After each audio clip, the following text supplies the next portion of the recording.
Country पूरे मुल्क में बनाए जाएंगे।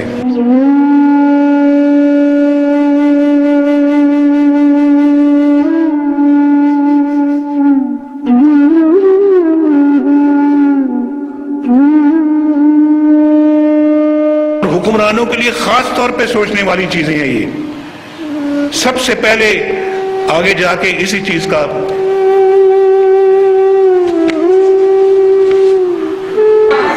आगे जाके इसी चीज का हिसाब देना पड़ेगा।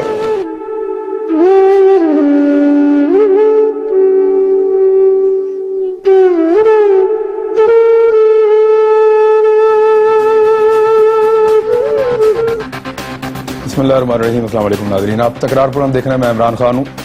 आगे जाकर इसी चीज़ का हिसाब देना पड़ेगा, ये मियाँ मोहम्मद नवाज शरीफ साहब कह रहे थे। सबसे पहले इसी चीज़ का हिसाब देना पड़ेगा।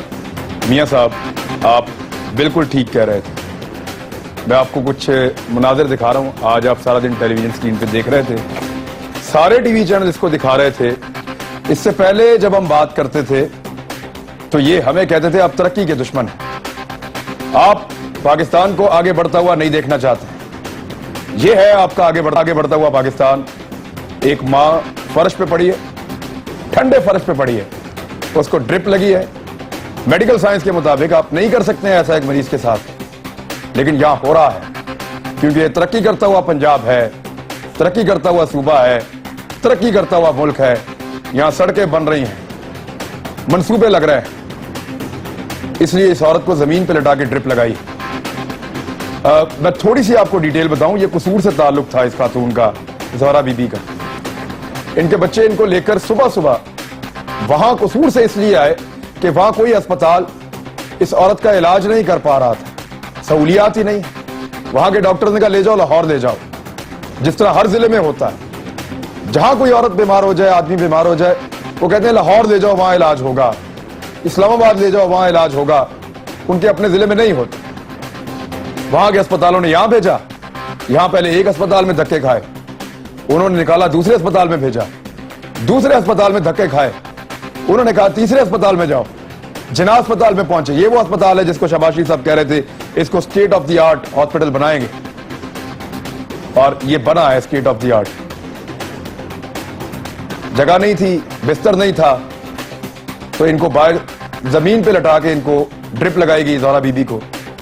उनको बुखार हो गया, सर्दी लग गई, और फिर उसके बाद उनका इंतकाल हो गया। उसके बाद कमेटी बन गई, वज़ीर आला पंजाब ने नोटिस ले लिया। किसके खिलाफ नोटिस लिया मियां साहब? क्या आपको नहीं पता कि पंजाब के अस्पतालों में एक एक बिस्तर पे 2 मरीज 3 मरीज रूटीन बनती जा रही है?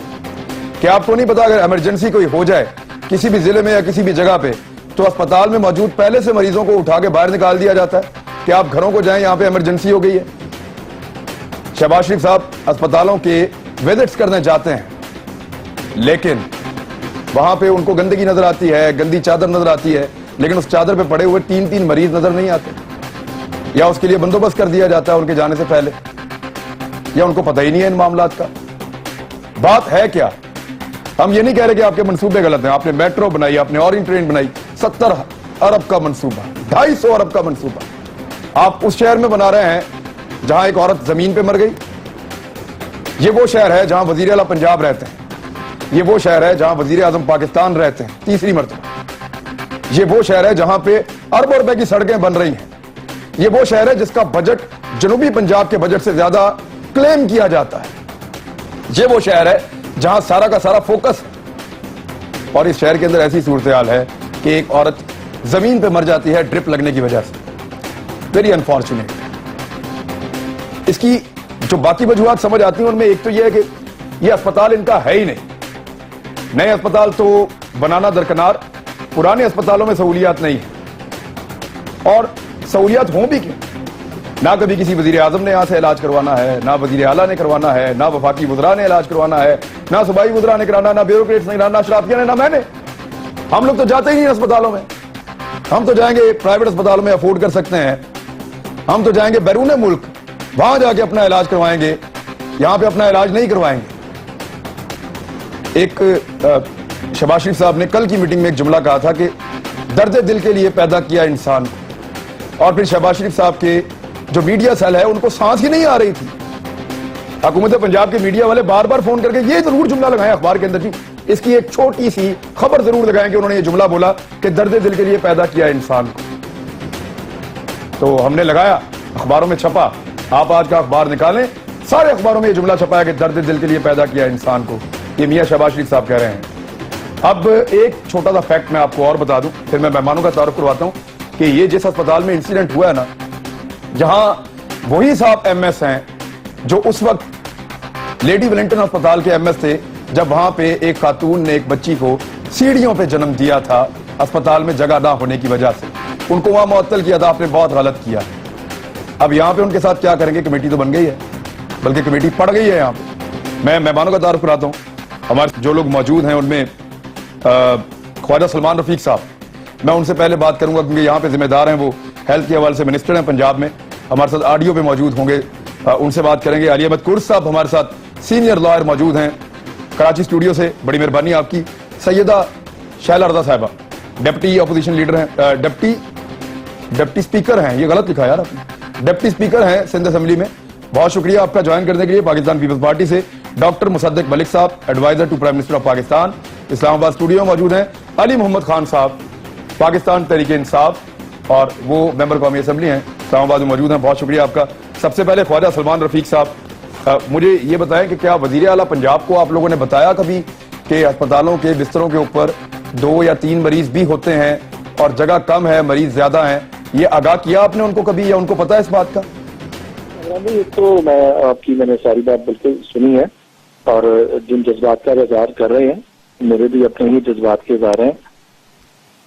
अब वज़ीर आला पंजाब हो, मैं उन लोगों भी सियासी कारकुन हो, कोई पोलिटिकल पार्टी हो, जो लोग फील्ड में ज़ाहिर है काम करते हैं, उनको चैलेंजेस का भी पता होता है और जो मुश्किलात और मसाइल होते हैं उनका भी वो सामना ज़ाहिर कर रहे हैं। आज का जो वाक़या मैं थोड़ा सा आपको जरूर बताना चाहूंगा, क्योंकि मैं खुद ही मौके पर गया, मैं अस्पताल में जाहिर मौजूद रहा, फिर मैं सर्विसेज गया और कमेटी हमने कॉन्स्टिट्यूट जरूर की है कि कुछ क्लिनिकल और मोर्टेलिटी ऑडिट होता है जो ज़ाहिर टेक्निकल लोग करते हैं।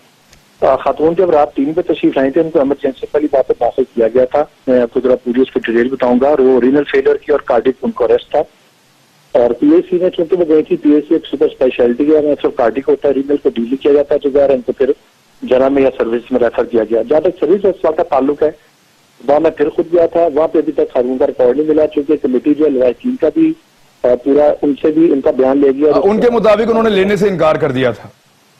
अभी ये एक मौका है जो लवाकिन का है और मैं उनको डिनाई नहीं कर रहा। जाहिर है कि इसके साथ एक वाकया हुआ है, हमें उनकी बात को, इस बात को मानना चाहिए कि वो सच हो रहे हैं। ठीक है, तो मुझे अभी तक रिकॉर्ड नहीं मिला और हम रिकॉर्ड देख रहे हैं। प्रिंसिपल एमएस सर्विसेज के मैं खुद भी स्पेशल सेक्रेटरी मेरे साथ गए थे सारे चुहान। जहाँ तक जना का ताल्लुक है, इमरजेंसी में उनको 4 घंटे डील किया गया, उनको ट्रीट किया गया, उसका बेड मौजूद है इमरजेंसी। सुबह 7 बजे जब ड्यूटी शिफ्ट की गई तो उनको वार्ड में रेफर किया गया। वार्ड में जब वो खातून गई तो और खवातीन भी मौजूद थी और वार्ड में चूंकि उस दिन उसकी इमरजेंसी थी, आज जो हमारी सुबह खत्म हुई 7 पे उस वार्ड की, तो वहाँ पे रश था। उनको एक बेड दिया गया जिसमें दूसरी खातून मौजूद थी, लेकिन ज़ाहिर आपस में उनकी वजह से उनको बिल्कुल बाहर आना पड़ा। इस पर एक बिल्कुल हकीकत है। और डॉक्टर्स का इसमें मौकफ ये है कि हमने कुछ देर बाद इनको बेड अरेंज कर दिया था, ये डॉक्टर्स का मौकफ है। लेकिन ज़ाहिर सबको एक लवाकिन का मौकफ है। तो जो हमने कमेटी कॉन्स्टिट्यूट की है वो सीनियर वाइस चांसलर की है और उसमें जुडिशल सेक्रेटरी डाले हैं। कल तक क्या नहीं सर, ये तो बड़े आराम से साबित हो जाएगा कि मरने वाली औरत का कसूर था। मैं आपको पहले बता देता हूं, मरने वाली औरत का और उसके बच्चे जो हैं वो कसूरवार हैं। उनको पता ही नहीं था कि किस तरह इलाज करवाना है, उनको चाहिए था गोद में उठा के उसको लगाते ड्रिप। डॉक्टर्स का तो कसूर निकलना ही नहीं है, ये मैं आपको पहले बता दूं। सर्विस अस्पताल के रिकॉर्ड की आप बात कर रहे हैं, आपको रिकॉर्ड मिल जाए तो आप मुझे कहिएगा सर मैंने इसी शहर में रिपोर्टिंग की है। मैं जानता हूं डॉक्टरों को भी और सरकारी अमले को भी। आपको रिकॉर्ड कोई नहीं मिलना, आप शरीफ सियासी लीडर हैं और आप करके देख लीजिएगा। मेरा सवाल ये था कि क्या वजीर आला पंजाब को पता है कि अस्पतालों में बेड कम है? इमरान भाई, जहाँ तक अस्पतालों का ताल्लुक है, मैं इससे फिर डिटेल थोड़ी आपसे बात कर रहा हूँ। देखिए, इसके 3 और बल्कि 4 के 4 स्टेजेस हैं। एक प्राइमरी है, एक सेकेंडरी है, एक टीचिंग अस्पताल और सर ये 8 साल पहले करनी थी सर ये बात आपने। एक मिनट सर, हाँ, आप तो ऐसे बात करें जैसे आज आपको हुकूमत मिली है। मैं आपसे पूछ रहा हूँ कि क्या वजीर आला पंजाब को पता है कि अस्पतालों में जगह नहीं है? मेरी तो 7-8 साल से है, लेकिन सारे जो मैं 8.5 साल से हुकूमत है सर, 8.5 साल करूंगा ना, उसको किस तरह मैं वजाहत करूंगा? सर मुझे सिर्फ साथ दें कि उनको पता तो है ना इस बात का कि अस्पतालों में जगह कम है। इस बात का किसका कह रहे हैं आप? वजीर आला पंजाब को ये पता है कि अस्पतालों में बेड कम है? मैंने आपको पहले इंट्रो में कह दिया, उनके और मेरे हमसे पहले बात है, तो हम दिन रात मेहनत कर रहे हैं, हम चीजों को इम्प्रूव करने की पूरी कोशिश सर 8.5 साल का हिसाब दे दें सर बीच 8.5 साल में क्यों नहीं हो सका सर, मैं ये पूछ रहा हूँ। मरीज आएंगे और उनको हम मैनेज करेंगे। सारे लाखों लोग जो रोज अस्पतालों में पंजाब के आते हैं, उनको अल्लाह की रहमत से और डॉक्टर नर्सिस की वजह से सेहत मिलती है, तो लोग तशरीफ लाते हैं ना। और जब सर एक मिनट सलमान रफीक साहब, एक मिनट सलमान रफीक साहब, एक मिनट ना मेरी बात सुन ले। आपने क्लेम किया कि लोग अस्पताल में इसलिए आते हैं कि उनको यहाँ से शफा मिलती है। सर उनके पास दूसरी ऑप्शन नहीं है, पैसे नहीं है प्राइवेट अस्पताल में जाने के लिए। एक ये कि जो भी तशरीफ लाए मरीज, उसको हम ट्रीट करें। अगर बेड मौजूद है बेड पे ट्रीट करें, अगर स्ट्रेचर होता है स्ट्रेचर पे ट्रीट करें। हालांकि प्राइवेट अस्पताल से ज्यादा बेड से चलते हैं, लेकिन पब्लिक सेक्टर में या पंजाब के अस्पतालों में और पूरे पाकिस्तान से मरीज आते हैं, सिर्फ लाहौर या पंजाब से मरीज नहीं आते, KPK से भी आते हैं, सिंध से भी आते हैं, वो भी हमारे अपने लोग हैं। तो सारे जब आपके पास लोड आएगा, बहुत बड़ा लोड आएगा मरीजों का, तो आप उनको डील करेंगे। जब डील करेंगे तो एक बेड कैपेसिटी के मुताबिक उनको डील करेंगे। एक तो यह कि हम खुदा ना खाते रिफ्यूज करना शुरू कर दें, सारा वो कर नहीं सकते। कोई गैर सर 3 जगह से रिफ्यूज हुए हैं ना, ये वहां से भी रिफ्यूज हुए हैं, कसूर से भी, उसके बाद ये सर्विसेज से भी रिफ्यूज हुए हैं। PHC कार्डिक इंस्टीट्यूट है, अगर कोई भी पेशेंट वहां पे जाता है और कहता है मैं रीनल का इलाज करो, या चिल्ड्रन अस्पताल में कोई एडल्ट जाता है, या वो कहता है मेरा तो ज़ाहिर है कि चिल्ड्रन का इलाज होगा। अच्छा चलें सर, मुझे एक छोटी सी चीज बता दें, क्या आपको लगता है कि ये औरत जो जमीन पर ठंडे फर्श पर इंतकाल फरमा गई है, इसमें कहीं थोड़ी सी भी सर आप लोग समझते हैं, आप लोगों की जिम्मेदारी तो है ना कि जी हमारा कसूर है जी अगर एक औरत जमीन पे मर गई है ठंडे फर्श पे? और जिम्मेदारी है तो अल्हम्दुलिल्लाह हम उनको बेहतर करने की कोशिश कर रहे हैं। वो बेहतरी है तो हमने कई नए अस्पताल भी बनाए हैं, नए कार्डिक सेंटर भी बनाए हैं, चिल्ड्रन अस्पतालों को भी एक्सपेंड किया है। लेकिन आबादी और जो डिजीज रोड है वो बेपना है। हुकूमती वसाइल हमने तो 25 से 200 अरब आज अपना बजट ले गए हैं सर। 200 अरब सालाना, इधर एक आप मेट्रो बना रहे हैं 250 अरब की। कभी आप में से किसी ने वजीर आला पंजाब को ये कहा कि सर ये बहुत बड़े बड़े मंसूबे हैं, पहले हम जरा हेल्थ ठीक कर लें? कभी काबीना में किसी ने आवाज उठाई? बिल्कुल काबीना उठाती है। और मैं आपको बताऊं, मैं तो क्या सुनते हैं वो? मैं अपने मेरिट पे पॉलिटिक्स करता हूं। मैं खुशामदी की बुनियाद पे ना वजारत करता हूं, ना खुशामद की बुनियाद पे मैंने एंटीशिप लेता हूं। ये जो और लोग हैं उनसे जरूर बात करें। मैं बिल्कुल हम बात करते हैं अपनी क़यादत से, इज्जत से भी करते हैं और पूरी बहस भी करते हैं। ठीक है। अच्छा आप मुझे बताएं कि क्या एक मिनट आखिरी सवाल सर, आखिरी सवाल। आप लोग अवाम की खिदमत के दावेदार हैं सर, आप और आदत अवाम की खिदमत की दावेदार है। मेरा आखिरी सवाल यह है कि क्या हुक्मरानों के खानदान से वो खुद किसी को इजाजत देंगे, या आप पार्लियामेंटेरियन अपने बच्चों को, अपने घर वालों को किसी को इजाजत देंगे कि वो उस बेड पे लेट के इलाज करवाए जहां पहले से 2 मरीज पड़े हुए हैं? इमरान भाई, जहाँ तक दो बेड का ताल्लुक है, वो भी हर जगह नहीं है। जब रश आता है या सर आज सारा दिन विजुअल दिखाए हमने। आपको दोबारा बात करूंगा, हम किसी को रिफ्यूज नहीं कर सकते। दूसरा जो आपने बात की है, मैं इलाज जो है सरकारी अस्पताल में कराता हूँ, लेकिन मैं पे करके कराता हूँ, मैं फ्री नहीं कराता। लेकिन मैं भी, क्योंकि सरकारी अस्पताल की जो इमरजेंसी प्राइवेट अस्पतालों से बहुत बेहतर है। चलें, ये आपका क्लेम है। मैं एक ब्रेक लूंगा, वापस आता हूं। मैं किसी को भी छोड़ना नहीं, इस पे मैंने आपको कुछ फैक्ट्स दिखाने हैं, इस पे बात भी करनी है। ब्रेक के बाद वापस आएंगे।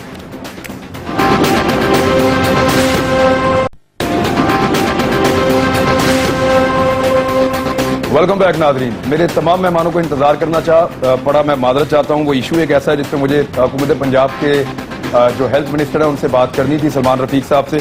मैं इसी इशू पे भी और बात करूंगा, लेकिन एक चीज मैं थोड़ी सी आपको निशानदेही कर दूं कि हमारे जो ये अशराफिया है, ये 3 मौकों के ऊपर अस्पतालों में जाती है। एक, जब इन्होंने जख्मियों की अयादत करनी हो, वहां जाना पड़ जाए, किसी नई चीज का इफ्तिताह करना हो, तब ये अस्पताल में जाते हैं। जख्मियों की कोई वबा आ गई है तो वहां ये अयादत के लिए जाते हैं, नंबर 1। नंबर 2, किसी चीज का इफ्तिताह करना हो, वहां पे कोई नई मशीन आ जाए, कुछ नया मामला हो जाए, तो तब जाते हैं वहां पे। और तीसरा एक मामला जो है, ये तब अस्पताल में जाते हैं जब वहां पे कोई इनको ब्रीफिंग हो या कोई ऐसा मामला हो। इसके अलावा ये अस्पतालों में या इन्होंने पब्लिक को ये बताना हो कि कोई स्टंट इन्होंने मीडिया का दिखाना हो कि हम बड़ा काम कर रहे हैं, तो ये छापा मारने के लिए अस्पताल में चले जाते हैं और गंदगी वगैरह ढूंढ के MS को मुअत्तल कर दिया। ये वो चीजें हैं जिनके लिए हमारे हुक्मरान अस्पतालों में जाते हैं, वहां इलाज नहीं करवाते, अपना भी, अपने बीवी बच्चों का भी, अपने रिश्तेदारों का भी। तो इनका तो स्टेक ही नहीं है अली अहमद कुर्स साहब। अगर इनका स्टेक नहीं होगा इन इदारों के अंदर, इन अस्पतालों के अंदर, तो इनको फर्क कैसे पड़ेगा सर? ये तो बाहर जाके इलाज करवाते हैं, अपनी छोटी बीमारी का भी, बड़ी बीमारी का भी। इमरान साहब, थैंक यू वेरी मच। देखें, बिल्कुल सही बात कही कि आगे जाके इनको हिसाब देना पड़ेगा और यकीनन देना पड़ेगा। कम से कम मेरा, आपका और इस मुल्क के तमाम लोगों का ये ईमान है कि देना पड़ेगा, और बहुत सख्त इम्तिहान होगा, जवाब होगा, और कोई जवाब नहीं है। और जवाब सिर्फ इस कसूर की जो खातून है, जो गरीब खातून है, उसकी मौत का जवाब नहीं, बहुत और चीज़ों का जवाब देना पड़ेगा। इस मुल्क में लाखों लोग, इस मुल्क में लाखों लोग जो है खैरात खानों से खाना खाते हैं, उनका तो पेट भर जाता है, मगर उनके घर में जो गुर्बत है, उनके घर में जो अफलास है, उसका भी जवाब देना पड़ेगा इनको उन लोगों का भी जवाब देना पड़ेगा, उन बच्चों का जो करोड़ों की तादाद में जो स्कूल नहीं जाते, इनके बच्चे तो पढ़ते हैं, उन लोगों का भी जवाब देना पड़ेगा जिनको इस मुल्क में किसी तरह से पढ़ने लिखने के बावजूद, एक शहरी होने के बावजूद किसी के पास रोजगार नहीं है। इनको जवाब देना पड़ेगा, और इसलिए जवाब देना पड़ेगा कि खुदा के यहां देर है, अंधेर नहीं, और वो अंधेर जो है हम सबका ईमान है। ये 8 साल से बैठे हैं, 8.5 साल से बैठे हैं, छोटे मियाँ साहब, बड़े मियाँ साहब सब बैठे हैं। आप इनसे पूछें कभी इन्होंने थकन देखी है? मजदूर जो मजदूरी करने के बाद जो उसके जिस्म में जो थकन होती है वो देखिए। कभी इनको प्यास लगी, उस प्यास से गुजरे ये लोग? कभी भूख और अफलास देखिए? कभी इन्होंने उस माँ के चेहरे के ऊपर उस दुख को देखा है कि उसके घर में उसके बच्चों के लिए खाना नहीं होता? ये किस चीज का अपने आप को लीडर कहते हैं? ये और इसके साथ पार्लियामेंटेरियन, ये आपने जो असेंबली बनाई है, किस चीज की असेंबली है? सारे ये जितनी आप पाकिस्तान के भी लेजिस्लेशन देखें, इस सारे लेजिस्लेशन में सिर्फ पार्लियामेंटेरियंस ने, जर्नल्स ने और जजेस ने अपने बोनस, अपने तनख्वाहें और अपनी फैसिलिटीज बढ़ाई हैं। ये क्या लोग हैं? ये इस मुल्क में, इस मुल्क के साथ सबसे बड़ा जुल्म और सबसे बड़ी बेइंसाफी इनकी मौजूदगी है। क्या जर्नल, क्या जजेस और क्या पार्लियामेंटेरियन, क्या सियासतदान, ये तो सारे आसमान से आए हुए लोग हैं। ये तो खुदा के फरस्तादा लोग हैं। इन्होंने कभी सड़कों पे ना नारे लगाए, इन्होंने तो ना कभी दरख्तों पे और बड़े बड़े जगहों पे लगकर बैनर लगाए। आज भी हम लोग उन जगहों से गुजरते हैं जहां बसे थे सियासी कारकुन, जवानी में हम बैनर लगाते थे, हम जब ऊपर देखते हैं हम कहते हैं अगर हम यहां से गिर जाते अब तक तो हमारी हड्डियां गल चुकी होती। ये क्या लोग हैं? इनको हिसाब देना पड़ेगा, और हिसाब अब इस मुल्क में भी होगा। मैं बार बार कहता हूं और बहुत अपने तजुर्बे के और एक सियासी कारकुन के हवाले से कहता हूं। मैं देखिए, मैं 3 हैसियत में आपके साथ बात कर रहा हूं। मैं एक सियासी कारकुन के हैसियत से बात कर रहा हूं जिसका हर गरीब आदमी और हर आवाम के साथ ताल्लुक है। मैं एक वकील के हवाले से बात कर रहा हूं जो हर मजलूम, हर वो आदमी जिसके साथ बेइंसाफी है, हर वो मजलूम है, वो वकालत के हवाले से हमसे ताल्लुक रखता है। और तीसरी बात, वकला तहरीक के हवाले से हर आदमी और पाकिस्तान के हर शहरी से मेरा ताल्लुक है। हर आदमी अपना दुख दर्द मुझे बताता है। मैं वार्न करता हूं, इस मुल्क में बहुत बड़ी तेजी से हालात बदल रहे होंगे। अगर ये खुदा को जवाब देने से पहले अगर ये अवाम को जवाब देने के लिए ज़हनी तौर पे अपने आप को तैयार करेंगे तो इस मुल्क में बहुत बेहतरी आएगी, और आगे जाकर जवाब देने से इनकी थोड़ी बहुत जान खलासी हो सकती है। ठीक, मुझे शैलर देखिए, इस पे भी अब हुकूमत की तरफ से तनकीद होगी जी आप बिला वजह रगड़ा लगा रहे हैं, ये तो एक इंसिडेंट था। लेकिन देखिए, इन्हीं पर तो बात करनी है, यही तो तरजीहात सेट होती हैं। जो अली अहमद गुर साहब पिक्चर दिखा रहे हैं, वो वक्त अगर करीब आता है तो उसके लिए रिस्पॉन्सिबल फिर मीडिया तो नहीं होगा। अगर अस्पतालों में वाकई ये सूरत हाल है, चाहे पंजाब के हों, सिंध के हों, केपी के हों, बलूचिस्तान के हों, तो फिर लोग तो बरहक है ना, जो वो बात कर रहे हैं वो तो ठीक है, हक पर है। मैं उनसे एग्री करती हूँ। और ये फिर हल क्या इसका?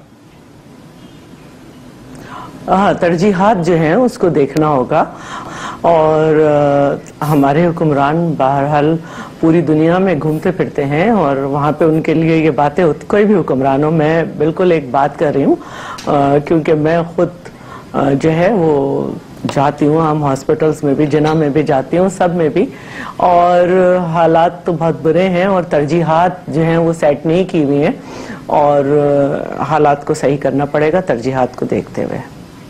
ठीक, अली मोहम्मद खान साहब, आप इस इशू पे कुछ कहना चाहें? आपकी जमात का केस भी यह है कि इंसानों पे खर्च करो, प्रोजेक्ट्स पे नहीं।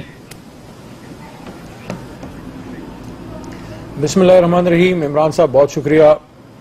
अल्लाहुम्मा सल्लि व सल्लिम मुबारक अला सय्यिदिना मोहम्मद रसूलुल्लाह सल्लल्लाहु अलैहि वसल्लम। सबसे पहले इमरान खान साहब, मैं आपको खराज तहसीन पेश करता हूँ।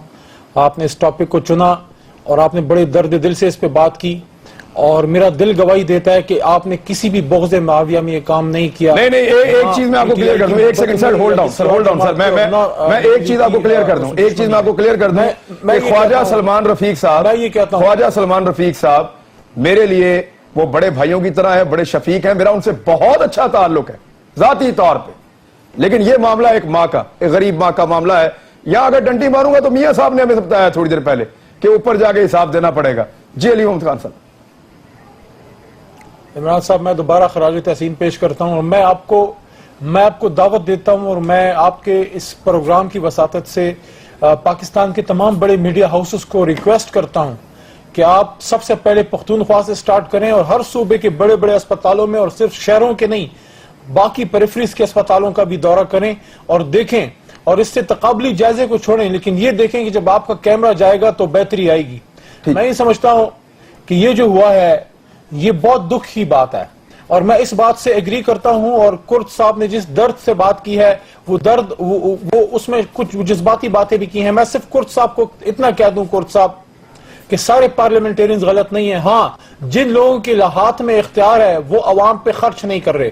मैं अपने वालिद मरहूम को मैं लेडी रीडिंग अस्पताल ले गया था और उधर से आगे उनकी फिर डेथ हुई थी, फिर एक और प्राइवेट अस्पताल ले गया, उधर आखिरी दिन उनके उस अस्पताल में मेरा अपना बच्चा 40 दिन सरकारी अस्पताल में रहा। मैं सरकारी अस्पताल अपनी वालदा को भी लेके जाता हूं, खुद भी जाता हूं, हाँ प्राइवेट भी जाता हूं, सरकारी भी जाता हूं। हाँ, इस बात से एग्री करता हूं कि जब तक हमारे बच्चे सरकारी स्कूलों में पढ़ेंगे नहीं, जब तक हमारी माँ बहनों का इलाज सरकारी अस्पतालों में नहीं होगा, हमें एहसास ही नहीं होगा। देखें उसका, देखें ना, ये जो जमीन पे जिसकी ट्रीटमेंट हुई है, मैं यहां पे दरखास्त करता हूं शहबाज शरीफ साहब से कि आप अगर ये प्लानिंग कर रहे हैं, आप मेट्रोज बना रहे हैं, बेशक बनाएं, आप वो शायद इसलिए बनाना चाहते हैं कि आप समझते हैं कि इससे अवाम खुश होगी।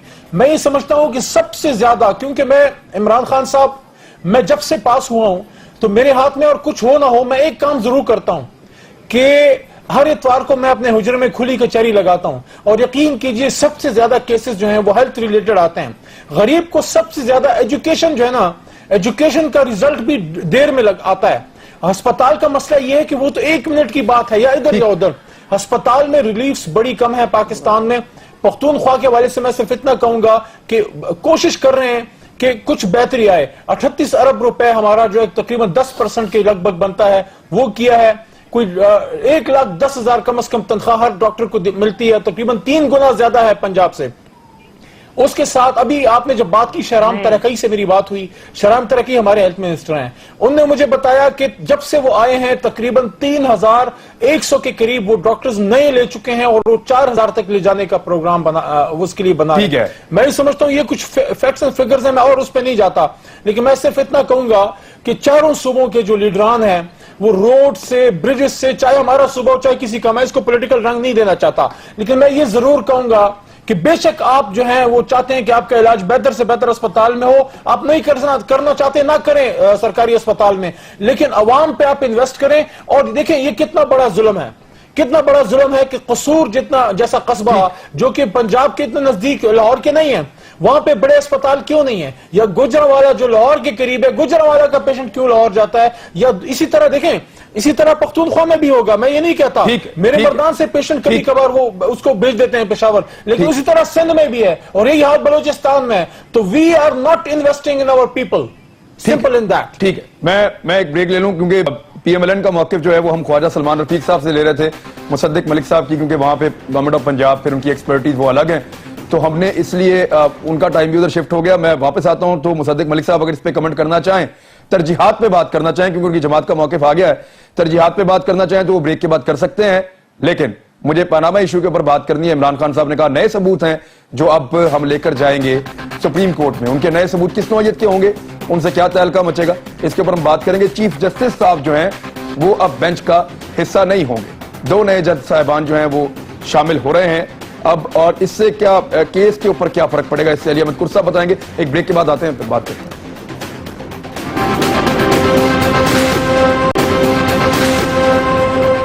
वेलकम बैक नाज़रीन। जी डॉक्टर मुसद्दिक मलिक साहब, आपसे शुरू करते हैं बातचीत। ये नए सिरे से पनामा का केस शुरू होने जा रहा है 4 तारीख से। पीएमएलएन उसी प्लेटफॉर्म के जो बनाया हुआ है अपना, आपने एक पूरा तरीकाकार केस लड़ने का, उसी तरह लड़ेंगे, उन्हीं वकला के साथ लड़ेंगे, तरीकाकार भी वही होगा और आपको टाइम भी मिल गया है, ये कतर का खत, ये सारी चीजें उसी तरह शामिल होंगी बीच में, और इससे फर्क क्या पड़ेगा नए बेंच से, चीफ जस्टिस के ना होने से? जी, मैं इमरान साहब, आपने माशाल्लाह बहुत अच्छा प्रोग्राम किया है। मैं जब इस तरह का कोई हादसा होता है, मैं 1 मिनट लूंगा, आप जो पहले बात कर रहे थे, फिर मैं इसका जवाब दूंगा आपको। जब इस तरह का हादसा होता है तो बड़ा मुश्किल हो जाता है ये बताना कि तो बतदरीज बेहतरी की तरफ हम जा रहे हैं, क्योंकि किसी की लाश सामने पड़ी होती तो आप कैसे कहें कि बेहतरी आ गई है, क्योंकि जब तक एक भी शख्स जो है, एक भी माँ, एक भी बेटी, एक भी बेटा जो है वो अस्पतालों में इस तरह जमीन पर मरते रहेंगे, उस दुख का मुदावा नहीं किया जा सकता। लेकिन मैं 2-3 चीजें आपके तवस्सुत से पेश करना चाहूंगा। एक तो ये है कि गफलत डॉक्टर की नजर आ रही है नेशनल, सॉरी, आप बात कीजिए, मोहतरमा कह रही है कि डॉक्टर की गफलत नजर आ रही है, आप बात कीजिए। नहीं जी, मगर फिर भी गफलत भी तो आखिर हम ही लोग जिम्मेदार हैं ना, जिस तरह कुर्द साहब कह रहे थे, गफलत के भी तो हम ही लोग। कंटेमिनेटेड आईवी ड्रिप आप जमीन पे लगा रहे हैं, जमीन ठंडी है, बॉडी टेम्परेचर उससे राइज होता है। ठीक जी, आपसे दोबारा बात करते हैं। मैं डॉक्टर साहब को मौके पर मुकम्मल कर रहा हूं, वो ये है कि नंबर 1, प्राइम मिनिस्टर साहब ने एक नेशनल हेल्थ इंश्योरेंस स्कीम शुरू की है। उस हेल्थ इंश्योरेंस स्कीम के तहत जो लोग हैं, उनको, गरीब लोग जो 100 रुपए से कम या 200 रुपए से कम रोज कमाते हैं, उनको एक्सेस होगा प्राइवेट हॉस्पिटल्स के अंदर। तो अब जिन जगहों पे 5, 7, 10 ये जिले जहां पे ये शुरू हो गई है स्कीम, वहां पे अगर आप इस्लामाबाद में हैं तो आप, और आप गरीब हैं, तो आप शिफा अस्पताल में भी जाएंगे अगर आप पोली क्लिनिक में नहीं जाना चाहते। अगर आप लाहौर में तो आप डॉक्टर्स हॉस्पिटल में जा सकते हैं, अगर आप कराची में हैं तो आप आगा खान हॉस्पिटल में जा सकेंगे। और ये देर आए दुरुस्त आए, 70 साल के बाद ये स्कीम आई, मगर प्राइम मिनिस्टर साहब ने इसको इन्विजन किया और इसको लॉन्च कर दिया है। ठीक। दूसरा, 50 के करीब अस्पताल जो हैं वो बनने शुरू हो गए हैं, उनके डिजाइन फाइनलाइज हो रहे हैं। ये 500 बेड के, 200 बेड के और 100 बेड के अस्पताल हैं जो डिस्ट्रिक्ट लेवल पे बनेंगे। इस बुनियाद के ऊपर कि किस सूबे, किस जिले में कितनी जरूरत है, और जरूरत बहुत ज्यादा है, जैसे आप अभी फरमा रहे थे कि एक बेड के ऊपर 2-2, 3-3 लोग हैं। तीसरा, एक प्रोग्राम अनाउंस किया गया है जिसमें प्राइवेट सेक्टर के जो अस्पताल हैं उनको डिस्काउंटेड लोन्स दिए जाएंगे। ये जो इंश्योरेंस स्कीम है, ऑब्वियसली अगर अस्पताल ही नहीं होंगे तो इस इंश्योरेंस स्कीम का क्या फायदा। तो वो एक डिस्काउंटेड लोन की स्कीम जो है, वो प्राइवेट सेक्टर को ये पैसे दिए जाएंगे कि वो इस इंश्योरेंस को, जहां से उनको पैसे भी मिलेंगे, हुकूमत देगी पैसे, वो लोगों का इलाज कर सकें। ये काफी तो नहीं है, लेकिन मैं चाहता था कि आपके प्रोग्राम के हवाले से कम क्योंकि आपकी जमात का मौक़िफ़ है, आपको हक था, इसके ऊपर आप बात करते हैं। मेरे सवाल की तरफ आ जाएं सर आप। जी देखें, हम तो पहले भी, जब आपको मालूम है पिछले साल के आखिर में जब चीफ जस्टिस साहब ने कहा था कि आप लोग क्या चाहते हैं कि हम कमीशन बना दें, पनामा के ऊपर इंक्वायरी कमीशन बना दें या फैसला कर लें, तो हमने तब भी कहा था कि हम तो सर झुका के खड़े हैं। आप अगर को ज्यादा, इससे ज्यादा इन्वेस्टिगेशन और सबूत चाहिए, आप कमीशन बना दें, हम कमीशन के साथ कोऑपरेट करेंगे और तमाम इंफॉर्मेशन देंगे। अगर आप ये चाहते हैं कि आपके पास इनफ इंफॉर्मेशन है और आप फैसला करना चाहते हैं तो आप फैसला कर दें। उसके अंदर थोड़ी सी कबाहत आ गई थी पीटीआई की तरफ से, क्योंकि पीटीआई ने वैसे तो अपनी पिटीशन के सफ़ा नंबर 20 पे लिखा हुआ था कि हम ये चाहते हैं कि कमीशन बनाया जाए, लेकिन आखिर में उन्होंने कहा कि अगर आप कमीशन नहीं बनाएंगे तो फिर हम बॉयकॉट कर देंगे। तो उससे सुप्रीम कोर्ट के लिए भी एक अजीब सी मुसीबत खड़ी हो गई कि अगर कमीशन ना बनाए तो पीटीआई कह रही थी कि हम सड़कों पे आएंगे, शट डाउन करेंगे। अब तो उन्होंने विड्रॉ करके ये कह दिया कमीशन बनाया तो सड़कों पे बॉयकॉट कर देंगे। ठीक जी, ये एग्जैक्टली जी। तो वो अगर बनाए तो सड़कों पे आएंगे और ना बनाए तो सड़कों पे आएंगे, तो फिर अदालत क्या करे? अदालत के ऊपर प्रेशर बनता है। हमारी पोजीशन तो वही है जी, हम हाजिर हैं, हमारे पास जितने सबूत हैं वो हम ले आए हैं। जहां पे अगर अदालत सेम पैटर्न के ऊपर नजर आता है, आपकी फाइट सेम पैटर्न के ऊपर होगी। ठीक है, लेकिन अगर अदालत जी ठीक, और अगर अदालत चाहे कि वो इसको खुद इन्वेस्टिगेट करना चाहती है कमीशन के जरिए, तो हम उसके लिए भी तैयार। ठीक है, अदालत की सवाबदीद है। अली मोहम्मद खान साहब, इमरान खान साहब कह रहे हैं कि नए सबूत हैं, मौजूद हैं और उनको कोर्ट में पेश करेंगे, फिर वो पब्लिक डॉक्यूमेंट बन जाएगा और हम उनको अनाउंस भी करेंगे। ये क्या पीटीआई के हाथ फिर कोई सबूत लग गए हैं और कोई इनसे फर्क पड़ेगा अदालत में केस पर? देखें, अब केस स्टार्ट होने को है तकरीबन कोई हफ्ता डेढ़ बाद, तो जाहिर है उससे पहले तो मैं कोई ब्रेकिंग न्यूज आपको नहीं दे सकता, लेकिन ये मैं इतना जरूर कहूंगा कि हर काम में अल्लाह ताला की कोई मंशा होती है। हमारी तो ख्वाहिश ये थी और समझते ये थे कि उस वक्त जब ऑनरेबल साबिका जज साहब जब जा रहे थे, चीफ जस्टिस साहब, तकरीबन सारा वो जो हमारे ख्याल में जरूरी था वो तो हो चुका था और नजदीक थे फैसले के। उन्हें मुनासिब समझा इसको पोस्टपोन किया जाए, हालांकि हम समझते थे कि उस वक्त फैसला अगर देना चाहते दे सकते थे। बहरहाल उनकी सवाबदीद है, उसकी हम इज्जत करते हैं। मैं ये समझता हूं कि बीच में इमरान साहब जो तकरीबन 20 एक दिन का गैप आया है, 25 एक दिन का गैप आया है, उसमें दोनों पार्टीज को रीग्रुप करने का मौका मिला है। और मैं समझता हूं कि इस बार अब दोबारा जब ये स्टार्ट होगा तो आप फील करेंगे कि ज्यादा जामे तरीके से केस अभी आगे जाएगा। मैं ये समझता हूं कि इसमें जो क्रक्स की 2-3 चीजें हैं, बस उसका सिर्फ ये इशारा आपको कर दूं कि उनका मनी ट्रेल का ना देना, ना पेश करना और ये कह देना जो ऑनरेबल उनके वकील साहब हैं सलमान भट्ट साहब का कि हमारे पास कोई मनी ट्रेल नहीं है क्योंकि पर्चियों पे उस वक्त होता था। फिर दूसरी जो बहुत इंपॉर्टेंट चीज है इमरान साहब, वो ये है कि जब जनाब मियां नवाज शरीफ साहब का वो बयान जो उन्होंने कौमी असेंबली में दिया और फिर जाके जब वो वहां पे बदला, तो हमारे नहीं ऑनरेबल पैनल के एक जज साहब की ये बात थी कि क्या मियां साहब, वकील साहब, क्या मियां साहब अपना बयान यहां पे बदल रहे हैं? तो ये कॉन्ट्रडिक्शन बहुत बड़ी चीज है। और तीसरी जो इस केस में बहुत मैं समझता हूं जो तरफ का पता है वो ये है कि इमरान साहब कभी भी अल्लाह ना करे कि आपकी या मेरी कोई जायदाद की कुर्की का मामला हो या हम गिरवी रखने का मामला हो या अटैचमेंट का मामला हो, लेकिन इमरान साहब कभी भी आपकी अगर कोई मसला होता है तो आप मुसद्दिक मलिक साहब की या मेरी प्रॉपर्टी कभी अटैच नहीं कर सकते।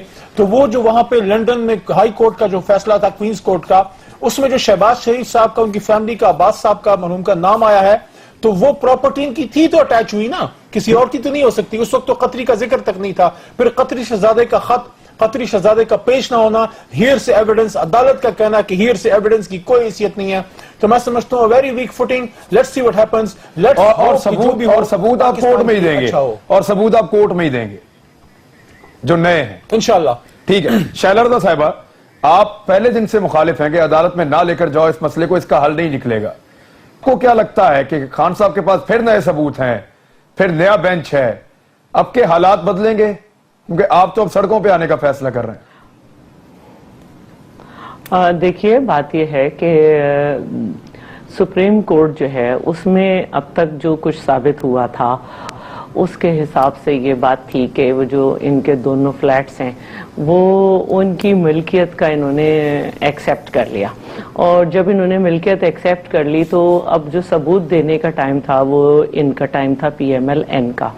तो मैं समझती हूँ कि जो इस वक्त बेहतर पोजीशन होगी उसको हम मेरे बजाय अली अहमद कुर्द साहब जो हैं उसको बेहतर तरीके से अगर करें तो बहुत अच्छा होगा कि अब जो है वो क्या पोजीशन होगी केस की, किस तरह से वो देखते हैं।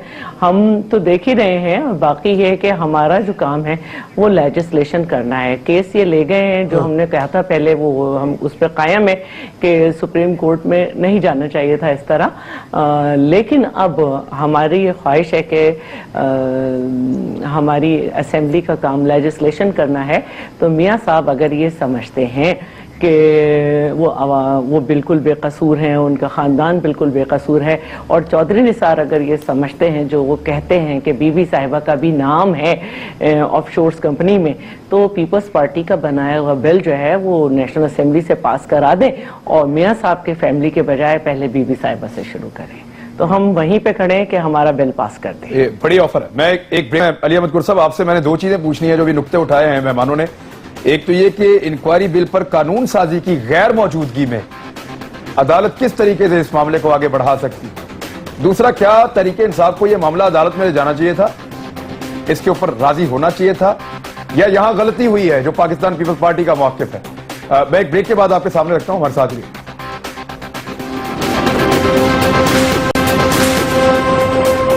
वेलकम बैक नाज़रीन। जी अली अहमद कुर्द साहब, क्या उम्मीद की जाए कि ये अदालत के जरिए से पनामा केस का मामला हल हो जाएगा और इंक्वायरी के ऊपर जो बिल है वो कानून साजी के बगैर क्या मुमकिन होगा ऐसा, और क्या ये जाना चाहिए था या नहीं जाना चाहिए था सुप्रीम कोर्ट के अंदर इस केस को लेकर तहरीक इंसाफ को?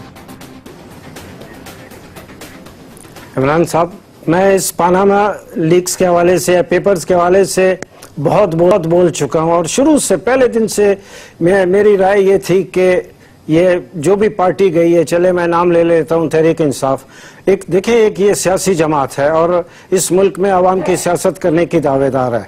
होना तो ये चाहिए था कि अगर इनके मुशीर इनको इनको ये एडवाइस करते कि देखें इसमें सिर्फ नवाज शरीफ के हवाले से नहीं बल्कि 450-500 लोगों के वो लोगों के नाम आए जिन्होंने अरबों डॉलर यहाँ से लोगों के गरीब पसीने लोगों की खून पसीने की कमाई बाहर ले गए। अगर इनको चाहिए था कि फोकस बेशक शरीफ खानदान को करते, मियाँ साहब को करते और उनको फोकस करके सारे मुल्क में लोगों के पास जाते और उनको बताते कि आप ही का पैसा जिनमें मियाँ साहब और उसके सारे खानदान वाले शामिल हैं और बाकी 450 लोग शामिल हैं, वो ये पैसा ले गए, तो इससे मुल्क में एक सियासी शऊर आता और ये सियासी जमात लोगों के, अवाम के, गरीबों के और ज्यादा करीब होती। कोर्ट से क्या उम्मीद सर? कोर्ट से क्या दूसरी बात ये है जी कोर्ट से मुझे ये है, मैं अभी तक मैं नहीं समझ सका कि जमाली साहब ने जाते जाते ये एक क्या मैं कहूँ एक ऐसी चीज जो सुप्रीम कोर्ट के जुरिस्डिक्शन में आती नहीं, पता नहीं किन वजूहात के बुना पे जमाली साहब ने जाते जाते ये मैटर को एंटरटेन किया। एक्चुअली ये मैटर कानून के और आइन के लिहाज से एंटरटेन होने के काबिल नहीं था। और अब उसमें सुप्रीम कोर्ट सारे काम छोड़ के जो इसी एक मसले पे जाके फंसी हुई है। अब इस मसले में तीनों तहरीक इंसाफ और जो मियाँ साहब की मुस्लिम लीग और सुप्रीम कोर्ट तीनों एक बंद गली में आकर फंस गए और हर एक अपनी ये कोशिश कर रहा है कि किसी न किसी तरीके से वो सुरखरू होकर यहाँ से निकले। मगर मैं समझता हूँ कि बहुत ज़हीन लोग, बड़े जो बेंच बना है वो बड़े ज़हीन जज साहबान के उस पर है, मगर मुझे ये है क्योंकि एक सियासी क्वेश्चन है, एक पॉलिटिकल क्वेश्चन है, इसमें सुप्रीम कोर्ट कुछ भी नहीं कर सकती और इसका कोई भी हल नहीं निकलेगा। इसका हल निकलने का एक ही रास्ता था कि लोगों के पास जाया जाता। जब आप लोगों के पास नहीं गए तो मैं समझता हूँ सुप्रीम कोर्ट जो भी अब तक कानून मौजूद है उस कानून के हवाले से इस पनामा पेपर्स का कोई हल नहीं निकलेगा। और लोगों के पास गए तो उनको कहा गया कि आप लोगों के पास क्यों जा रहे हैं, आप वक्त से पहले जा रहे हैं। जब वो सुप्रीम कोर्ट नहीं जा रहे थे, पहले कहते अदालत में चले जाए, वो जिस तरफ भी जाते हैं उनको कहते हैं गलत हो गया। नहीं सियासी जमातें तो लोगों के कहने ना कहने से नहीं होती है, उनको तो सियासी जमात का तो असला अव्वल और अवलिन फरीजा ये कि लोगों के पास जाए। मुझे एक और भी अफसोस है कि साकिब निसार साहब ऑनरेबल जज हैं, चीफ जस्टिस हैं, उनको इस बेंच में बैठना चाहिए था। मैं समझता हूँ उन्होंने अपने चीफ जस्टिस की शुरुआत जो है मैं समझता हूँ इस बेंच में न बैठ के मैं उनके सामने पेश होता रहा हूँ। बड़े ज़हीन जज हैं, बड़े अच्छे जज हैं।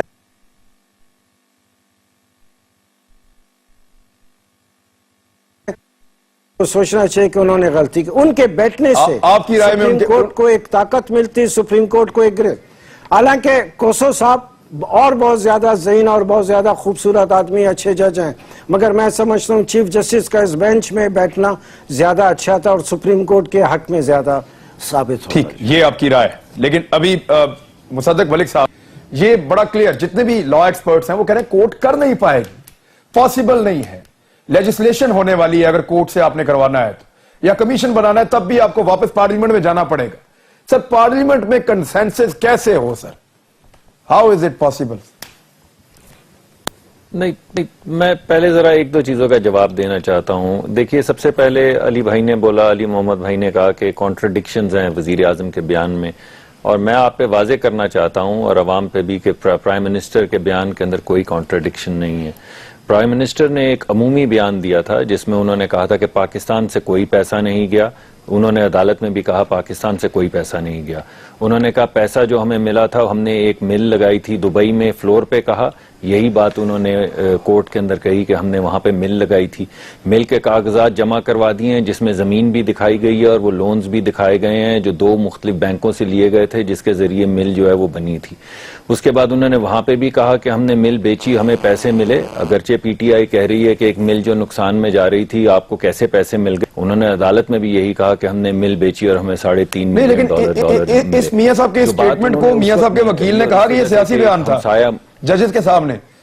नहीं, मैं कतर का जिक्र नहीं था, कतर का जिक्र नहीं था और उन्होंने कहा कि वो सियासी बयान है। सियासी बयान जी, मैं उसको अहमियत ना दी जाए। सियासी बयान इस वजह से कहा, जी सुनिए ना, उन्होंने कहा कि ये सियासत का मतलब होता है कि ये एक अमूमी बयान था। सियासत का मतलब झूठा बयान नहीं होता।